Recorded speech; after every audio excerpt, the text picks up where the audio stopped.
Mature theme. Disclaimer, ये audio series mature themes, language और violence को कंटेन करती है जो सभी लिसनर्स के लिए सूटेबल नहीं है। पेरेंटल एडवाइस नेसेसरी है। ये कंटेंट एडल्ट ऑडियंसेस के लिए है और इसमें combat, blood, murder, potentially disturbing scenarios और स्ट्रॉन्ग लैंग्वेज इंक्लूड हो सकती है। अगर आप ऐसी कंटेंट से इजीली ऑफेंडेड या डिस्टर्ब्ड हो जाते हैं तो प्लीज ना सुने। ये ऑडियो सीरीज किसी भी प्लेटफॉर्म कंटेंट को कॉपी नहीं करती है। स्टोरी फैंटेसी बेस्ड है। अगर कोई नाम मैच करता है तो हम इसे एक कोइंसिडेंस कह सकते हैं। यह ऑडियो बुक फन और जॉय पर्पसेस के लिए डिजाइंड है। जालंधर जेनिथ किंगडम में डेस्टिनी हॉल के हॉल मास्टर थे। उनका लेवल पहले ही स्टार रिवर दायरे के छठे स्तर के शिखर पर पहुंच चुकी थी, जिससे वे पूरे किंगडम में सबसे शक्तिशाली व्यक्तियों में से एक बन गए। कुछ समय पहले राक्षस उभरा और जालंधर को उनका शिकार करने का आदेश दिया गया। वह तब से शैडो ऑफ जायल में तैनात था। उसने शुरू में सोचा था कि उसका लक्ष्य दबाव में लंबे समय तक नहीं टिकेगा और जल्द ही भाग जाएगा, लेकिन अप्रत्याशित रूप से लगभग 1 महीना बीत गया और उनका कोई पता नहीं चला।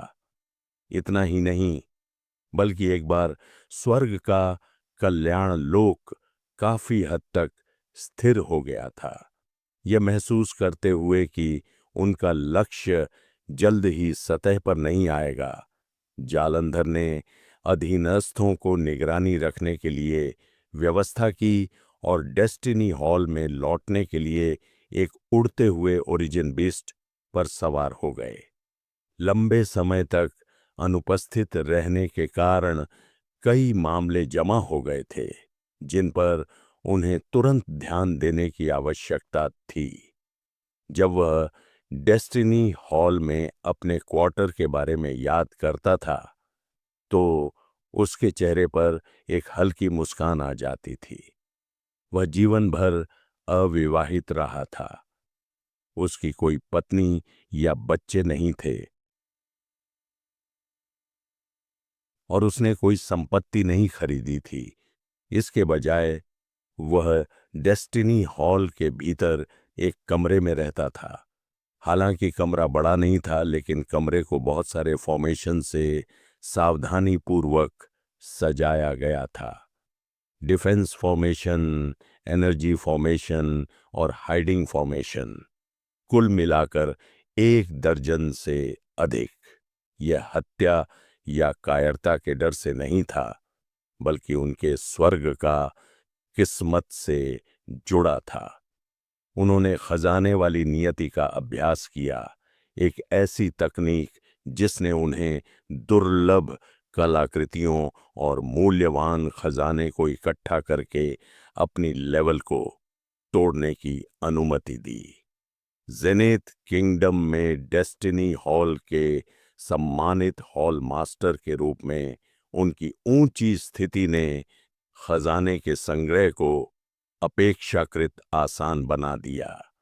नतीजतन उनके क्वार्टर कीमती जेड, एग गेट, प्राचीन पेंटिंग, सुलेख और यहाँ तक कि विभिन्न प्रकार की चीनी मिट्टी की वस्तुओं से भरे हुए थे। ये खजाने उसके जीवन का आधार थे। हर बार जब वह घर लौटता तो वह उन्हें सावधानी पूर्वक साफ करता और खुद नहाने से भी ज्यादा सावधानी बरतता। मुझे अपने खजाने को देखे हुए कई दिन हो गए हैं। वापस आने पर मैं उन्हें अच्छी तरह से साफ करूंगा, जालंधर ने मुस्कुराते हुए सोचा। अपने संग्रह के बारे में सोचते हुए पिछले कुछ दिनों की थकान और थकावट दूर होती दिखी। जल्दी करो और तेजी से उड़ो और मैं बाद में तुम्हें कुछ स्वादिष्ट खिलाऊंगा, उसने आग्रह किया, बीस्ट की पीठ पर खड़े होकर अपने हाथों को पीछे की ओर बांधे आगे की ओर देखते हुए। जल्द ही विशाल जेनिथ किंगडम उसकी नजर में आ गया। ऊंची ऊंची पत्थर की दीवारें और लोगों से भरी हुई चहल पहल भरी सड़कें शहर की समृद्धि को दर्शाती थीं। चिरप चिरप आदेश सुनकर ओरिजिन बीस्ट ने सिर हिलाया, अपने पंख फड़फड़ाए जैसे कि कोई उल्का आकाश में उड़ रहा हो। बस 10 सांसों में डेस्टिनी हॉल की ऊंची इमारतें नजर आने लगीं। आखिरकार मैं घर आ गया। जालंधर का चेहरा लाल हो गया, क्योंकि उसे लगा कि वह जल्द ही अपने खजाने को देख लेगा। जब वह बीस्ट की पीठ से छलांग लगाने के लिए तैयार हुआ, तो उसने देखा कि एल्डर गंगाधर लोगों के एक समूह के साथ एक कमरे से बाहर भाग रहा था, जो चिंतित दिख रहा था। जालंधर ने भौहें सिकोड़ी। एल्डर आमतौर पर शांत और संयमित रहते थे। आज वे इतने परेशान क्यों थे? जैसे ही वह सोच रहा था, और भी एल्डर बाहर दौड़े चले आए। सभी समान रूप से घबराए हुए थे। जालंधर नाराज हो गया। उसकी अनुपस्थिति ने सभी को बेचैन और अस्थिर बना दिया था। जैसे ही वह उन्हें डांटने वाला था, उसके सामने स्थित विशाल मजबूत डेस्टिनी हॉल से एक जोरदार धमाका हुआ। पूरी इमारत एक पल में ढह गई। कमरे ढह गए और पलक झपकते ही यह मलबे में तब्दील हो गया। जालंधर स्तब्ध रह गया। अंधकार ने उसकी दृष्टि को धुंधला कर दिया। वह अविश्वास में लगभग ओरिजिन बीस्ट से गिर गया थी। मैं थोड़ी देर के लिए गया था और मेरा घर चला गया। मेरे खजाने, मेरे खजाने।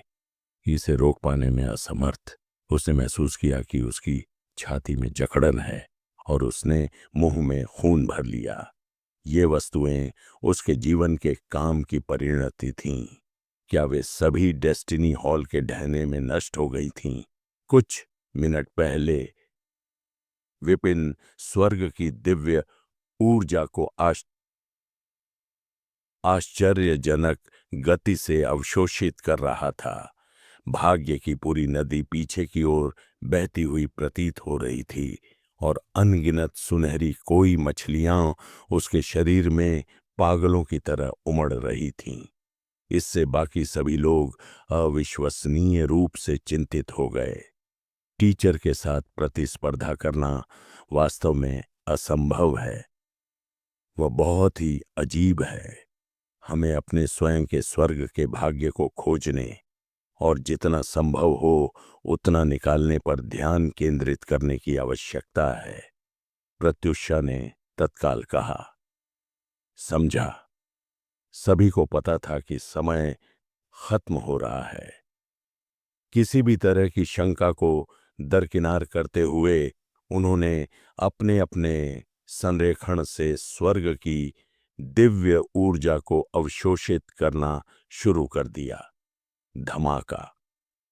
1 दर्जन से ज्यादा विलक्षण प्रतिभाएं, जो सभी द्रोण लेवल से आगे थीं, ने एक साथ स्वर्ग की दिव्य ऊर्जा को अवशोषित कर लिया। ऐसा लग रहा था मानो नदी में कई भंवर बन गए हों, जो इसके कभी उफनते प्रवाह को अनगिनत सहायक नदियों में विभाजित कर रहे हों। भाग्य की नदी, जो अब दरारों से भरी हुई थी, टूटने के कगार पर थी। अस्थिरता को महसूस करते हुए विपिन ने अपनी आंखें खोलीं और अपनी स्पीड को धीमा कर दिया। हालांकि उसे ऊर्जा की जरूरत थी, लेकिन अगर इससे दूसरों को महत्वपूर्ण प्रगति मिल सकती थी, तो वह समझौता करने को तैयार था। हालांकि बाकी लोगों ने कोई संयम नहीं दिखाया, खास तौर पर प्रत्युषा और सिमर, जिनकी ऊर्जा भक्षण की गति विपिन से टक्कर ले रही थी। धमाका। उनके एक साथ समाहित हो जाने से नदी का भ्रमपूर्ण रूप अब और टिक नहीं सका। कमरे के अंदर ऋण से उत्कीर्ण पत्थर की पट्टिका उभरी और कंपन पूरे फर्श पर फैल गया। भाग्य की नदी पूरी तरह से वास्तविक नहीं थी, बल्कि मुख्य नदी से निकाली गई एक प्रक्षेपण थी। इसे बनाए रखने के लिए डेस्टिनी हॉल की फॉर्मेशन का उपयोग एनर्जी फ्लो को कंट्रोल करने के लिए किया गया था। नदी के ढहने से वह संतुलन बिगड़ गया, जिससे एक अनियंत्रित श्रृंखला प्रतिक्रिया शुरू हो गई, जैसे किसी इमारत की भार वहन करने वाली दीवार को ध्वस्त करना। पागलों का यह समूह, विपिन ने असहाय होकर आह भरी। हालांकि उनका ध्यान आक्रामक था, लेकिन संतुलन के प्रति उनका कुछ सम्मान था। हालांकि इन लोगों ने अपने उन्माद में डेस्टिनी हॉल की नींव को मिटा दिया था। जरा इन्हें तो देखो, मैं ऐसे लापरवाह छात्रों के बीच कैसे आ गया। अब कुछ भी रोकने के लिए बहुत देर हो चुकी थी। पतन की प्रक्रिया जारी थी। सबसे शक्तिशाली साधक भी विनाश को रोक नहीं सकता था, और विपिन की मौजूदा ताकत के साथ उसके पास स्थिति को स्थिर करने का कोई तरीका नहीं था। इसे भूल जाओ। एक बार फॉर्मेशन टूट गई तो स्वर्ग की दिव्य ऊर्जा दुनिया में फैल जाएगी। इसे बर्बाद करने के बजाय हम सब कुछ अवशोषित कर सकते हैं। कुछ देर विचार करने के बाद विपिन ने अपव्यय से बचने के अपने सिद्धांत का पालन करने का निर्णय लिया और दूसरों के साथ साथ शेष ऊर्जा को अवशोषित करना जारी रखा। सिर्फ 10 सांसों के अंतराल में कमरा, जिसमें स्वर्ग की दिव्य ऊर्जा के लगभग 70 से 80 मिलियन धागे थे, आखिरी बूंद तक सूख गया। विपिन ने खुद केवल 30 मिलियन धागे सोखे, जो कुल के आधे से भी कम थे, जबकि बाकी को दूसरों में बांट दिया गया। स्वर्ग की लाइब्रेरी में डूबे हुए विपिन निराश महसूस करने से खुद को नहीं रोक पाए। इतनी सारी ऊर्जा को अवशोषित करने के बावजूद वह अभी भी स्वर्ग के करुणा के दूसरे चरण तक नहीं पहुंच पाए थे। इस साधना पथ की ऊर्जा की मांग वास्तव में बहुत ज्यादा थी। अपनी नजर उठाकर उसने दूसरों पर नजर डाली। प्रत्युषा, सिमर, विक्रम, रोहन और बाकी सभी लोग अपने स्वर्ग के भाग्य के बारे में जानकारी प्राप्त करते हुए चमकदार रोशनी बिखेर रहे थे। उनकी आभा तेजी से बढ़ रही थी, जो महत्वपूर्ण प्रगति को दर्शाती थी। धमाका। प्रत्युषा सबसे पहले आगे बढ़ी।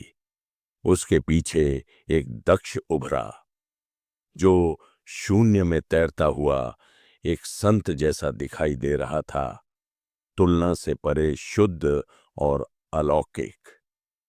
उसके नेतृत्व में सिमर, विक्रम, रोहन, आकाश और वाणी ने भी एक के बाद एक सफलता हासिल की। कुछ ही सांसों में सभी लोग ओरिजिन कोर के लेवल 9 दक्ष रैंक तक पहुंच गए थे। स्वर्ग के भाग्य की समझ ने उनकी साधना को काफी बढ़ावा दिया, जिससे वे तेजी से ऊपर उठ सके। बुरा नहीं है, विपिन ने संतुष्ट भाव से सिर हिलाते हुए कहा। स्वर्ग का भाग्य प्राप्त करने और पर्याप्त शक्ति प्राप्त करने के बाद इस समूह को अब उसके संरक्षण की आवश्यकता नहीं थी। वे अब ओरिजिन दुनिया का पता लगा सकते थे और अपनी पहचान बना सकते थे। उनकी सफलताओं और स्वर्ग की दिव्य ऊर्जा के पूर्ण अवशोषण के साथ परीक्षा कक्ष अब एक साथ नहीं रह सका। यह पूरी तरह से ढह गया। ब्लास्ट की गूंज आसपास के वातावरण में गूंज उठी। ध्यान से विपिन ने अपना हाथ हिलाया, जिससे सभी के चारों ओर एक सुरक्षात्मक घेरा बन गया। जब वे सुरक्षित हो गए तो उसने आखिरकार राहत की सांस ली। इस बीच दूरस्थ और रहस्यमय डेस्टिनी हॉल हेडक्वार्टर में सदी में एक बार होने वाली स्वर्ग भाग्य चयन प्रतियोगिता चल रही थी। मुझे उम्मीद है कि हर कोई अपना सर्वश्रेष्ठ देगा। शीर्ष 3 विजेताओं को डेस्टिनी की के रहस्यों को विरासत में पाने का अवसर मिलेगा। मंच के ऊपर मंडराते हुए सिर के चारों ओर प्रभा मंडल लगाए एक एल्डर बोल रहे थे। उनकी शांत आवाज एक हल्की वसंत वर्षा की तरह फैल रही थी, जो वहां उपस्थित सभी लोगों के दिलों में उतर रही थी। डेस्टिनी की, यही डेस्टिनी लॉक तोड़ने की शक्ति है। एक बार विरासत में मिल जाने पर कोई व्यक्ति स्वर्ग और पृथ्वी में साधना के नियमों को नियंत्रित कर सकता है और युग के सबसे शक्तिशाली व्यक्तियों में से एक बन सकता है। मुझे अवश्य ही सफल होना चाहिए। यह मेरा है, संदीप, संकल्प। मैं इस दुनिया में सबसे उत्कृष्ट व्यक्ति हूं। बकवास। यह मेरा यानी का पोरस राठौड़ है। मेरे पूर्वज कभी डेस्टिनी हॉल के हॉल मास्टर थे। मुझे उनकी वंशावली विरासत में मिली है और मैं इस विरासत को लेने के लिए पैदा हुआ हूं। ब्लड लाइन का कोई मतलब नहीं है। मैं विक्की स्वर्ग के भाग्य का सच्चा चुना हुआ व्यक्ति हूं। आप में से बाकी लोगों को सपने देखना बंद कर देना चाहिए। दर्शकों में हंगामा मच गया। डेस्टिनी हॉल ने अनगिनत स्वर्ग के मास्टर्स का नेतृत्व किया और अनगिनत भाग्य को नियंत्रित किया, लेकिन केवल एक ही शिखर पर खड़ा था, ओरिजिन, किस्मत। 8 शाश्वत स्वर्गों के भाग्यों में से डेस्टिनी की ओरिजिन किस्मत की सबसे शक्तिशाली शाखा का प्रतिनिधित्व करती है।